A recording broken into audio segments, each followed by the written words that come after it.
من ناوم مهدي محمد أحمد خەڵکی پێنجۆنم والدی 59 وەلەو لەواچە تۆزێ لەوە گەورەتر بم بەڵام من سەرەتا لەگەڵ سەرەتای کارکردنم لەم ئیشە من لە باوکم بۆ پێر بووم چونکە باوکم لە ساڵی 48ەوە زەڕەنگەر بووە لە پێنجێنە وردە وردە دەستی پێ کردووە و هەتاکو ئێمەش کە مناڵی ئەو بووین کاتێک هەیە ناونی بۆ بازار لەگەڵ خۆیان دەستی گرتوین ئێمە چونێتە ناو دوکانێکی زەڕەنگەری کە لە ناو دوکانێکی زەڕەنگەری لە سەرەتا وردە وردە هەموو شتەکانمان زانیوە یعنی ئێمە لە مناڵیەوە لە هاتن بۆ بازار لە پێگرتنەوە ئێمە خەریکی میشی سەرەتا ئیشەکانی ئێمە دروستکردنی خشڵی کوردەواریە تاوان هەموو میلەتێک خشڵ و تایبەتمەندی خۆی هەیە لە جلوبەرگ و خشڵ و ئەو شتانەی کە هەیە لە وڵاتە ئێمە سەرەتا بەپێی حەز و ئارەزوی خەڵکەکانی خۆمان شتەکان دروست دەکەین وەکو لاگیرە پشتێن سەرپەرچەم گۆبەرۆک بەرچاوە ژێرچەنە کرمەک گوڵ ئەمانە دروستەکەین لە ئاڵتون و لە زیویش من ئێستا لە هەردووکیانە تەواو کارامەم چونکە لە مناڵیوە خەریکی ئەو ئیشە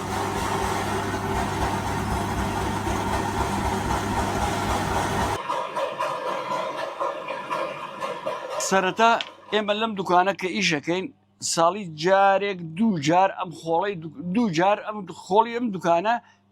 پاکەکەینەوە کۆکەینەوە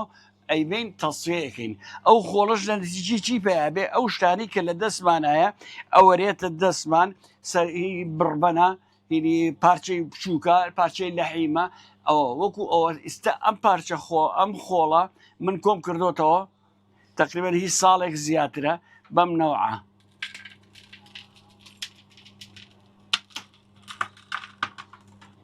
ئەوە خۆڵەکەیە ئێتە خۆڵ و فلتەرەجگەرە و هەموو شتێکی تایە بە تێک ڕاکۆیەکەمەوە دوایەوە کە کۆم کردەوە ئجارە ئەی بەم ئەی شۆرمەوە و پاکیەکەم و لەگەڵ زیوی ترە تێکەڵی ئەەکەم لەگەڵ زیوە تێکەڵ یەکەم کە تێکەڵم کرد ئەوەختە ئاڵتون و زیوەکە بە چەند عملیەیەکی کیمیایی زیوەکە ئەبێت بە ئاو ئاڵتونەکە ئەنیشێتەوە لە بنی ئەو قاپەی کە بەدەستمانۆیە کە بەدەستمانەوە چونکە ئاڵتون مادێکی قورسرە زیوەکە ئەبێ بە ئاو زیوەکە زووتر کار لێک ئەکات کۆیەکەمەوە بە ساڵێک مەسەلەن احتیمالە 20 بۆ 25 گرام ئاڵتونی پاکم باتێت پاش تەسفێکردن و خاوێنکردنی ئەکاتە حدودی 20 بۆ 25 وەرەقە لە ساڵێکە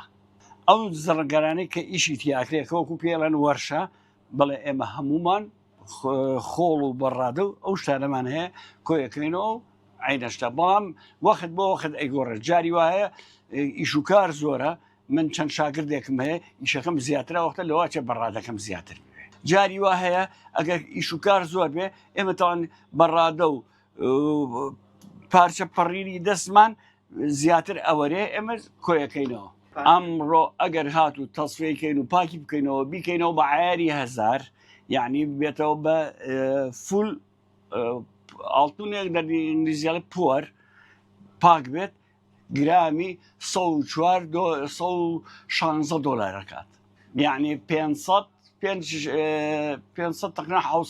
600 دۆلار زیاترەکات یەک مسقاڵی بەڵام ئەوە عیاری 1000 دەستکاری نەکرا مسقاڵیانی 20 گرام بۆ 25 گرام ئەتوانم بڵێم ئاڵتونی خاوێن کۆکەمەوە بەڵام ئەو ئاڵتونەشی کە کۆیەکەمەوە هینی خۆمە چونکە لە دەستی خۆم ئەوەرێت ئەو کەسەی کە ئیشی بۆ ئەەکەم مەسەرەن جەنابێت 25 ئەدەوێ شتێکت بۆ دروستکەم 50 گرام دەرچێت تۆ 50 گرام ئاڵتونم بۆێنی کاتێکە بەڵام قانونێکەیە لە زەڕەنگەریە هەموو 100 گرامێک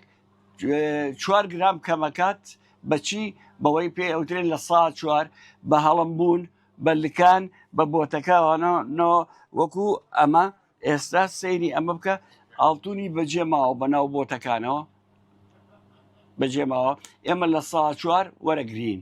لە سا 4 وەرەگرین مەبەستمان ئەوەیە هەموو 104 گراممان هاتێ ئێمە 100 گرامی ساڵگەینەوە زائید حەق دەست کە لەیبرێت